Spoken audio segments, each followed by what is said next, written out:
Good afternoon, everyone. Welcome to your Rangers Review News Bulletin on this Monday afternoon, the 8th of September. I hope you're all well, whatever you are up to. Some bits and pieces doing the rounds. Of course, the big talking point on the show this morning when I was on with Joshua was Nico Raskin's comments after netting his first international goal for Belgium last night. Well done, Nico. This is him wheeling away in delight in a 6-0 thrashing of Kazakhstan in their World Cup qualifier. He will now head back to Glasgow. But after the game, he was asked about his club situation, and this is what he had to say. My situation at the club is a bit complicated. I'm going to go back, do the best I can to sort it out, get some playing time. But it doesn't just depend on me. It depends on the coach, the club. I'll do my best because I know this is an important year and I absolutely want to be part of this campaign with Belgium. That's football. There are ups and downs. The truth is, I love this club so much. I've had some wonderful times here, and I have a great relationship with the fans. I try to give back to them as much as I can. I still hope we can find a solution. A transfer? No, that's out of the question. I want to continue to resolve this at the club.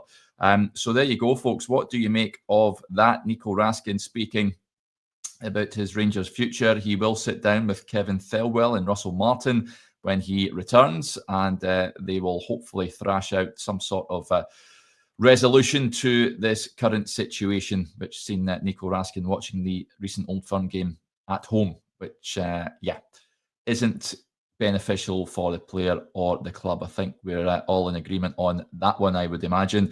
We touched on what happens next with Nico. I think he has to be in the starting 11 for Saturday against Hearts, and then there's a contract situation as well. I personally would like to see Rangers extend his deal, even if it's just by a year, just to give him a bit of leeway. His contract is up in just under 2 years' time, and he's quite right. It is a big year for him, World Cup year. If he continues producing the goods for Belgium, I think it's an absolute given. He's going to be part of that World Cup squad.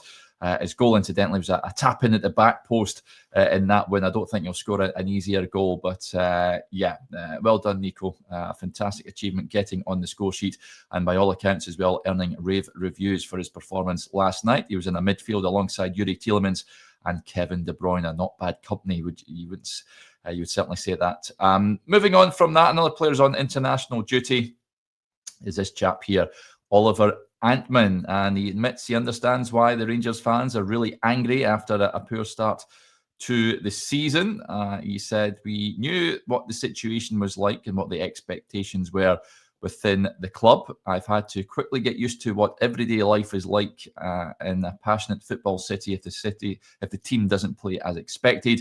It's been a tough start, and since then the fans have been vocal, really angry and annoyed. That's understandable, but I am enjoying it, and there's no doubt Glasgow is the best footballing city in the world. So there you go. That's Oliver Antman there. He's been playing for Finland.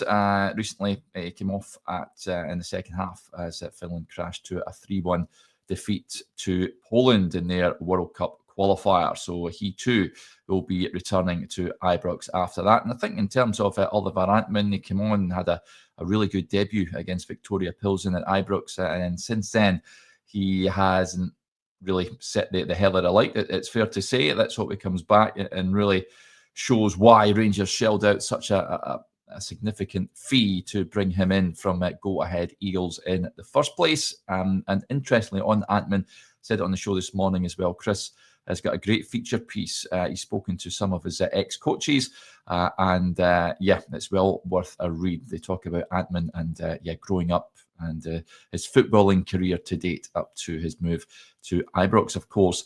We'll round off with this. Former Rangers boss Michael Beale has been speaking in an article in the Daily Mail.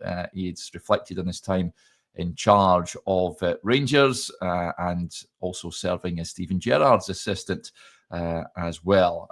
He said, it certainly is different being the assistant at Rangers to the main man.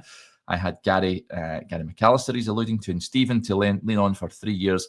I'd only been away 11 months when I came back up from QPR, but I knew 80% of the squad.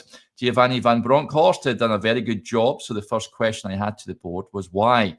I went back in, we started well, and it just took off. But the difference between being a coach and a manager, it's just different. My focus had been entirely on coaching up until that point. But then all of a sudden, I was knocking out 8 to 12 interviews a week immediately after you play. Sometimes I was very emotional and honest. You have to learn very quickly. If you are coaching in front of 52,000 people, it is hard to switch off all your emotions. You have to be highly competitive. You have to have natural enthusiasm. It is hard to switch that off and come and speak to all the media within 10 minutes of the game.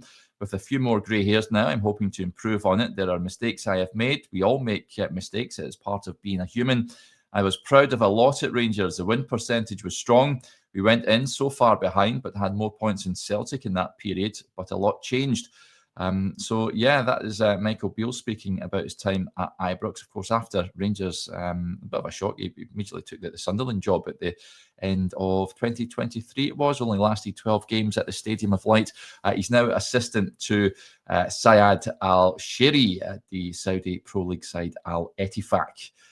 Formerly Steven Gerrard's old club there. So yeah, out there in the Middle East is Michael Beale. Right, just a heads up, well, tonight, those of you that are big Scotland fans, John Sousa and Conor Barron back in action tonight. They are taking on Belarus over in Hungary, no less, because UEFA do not allow Belarus to play in their own country.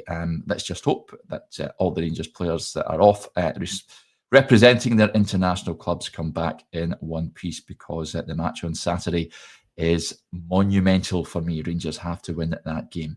Right, that will do us there. Big thank you to you all for tuning in as ever. We'll be back on tomorrow, 9:30 as ever. So we hope you can tune in then. I say this on every video. Make sure you subscribe to the channel. Hit that notification bell, folks, and you'll never miss a video when we go live. Right, until then, enjoy the rest of your Monday. Bye for now.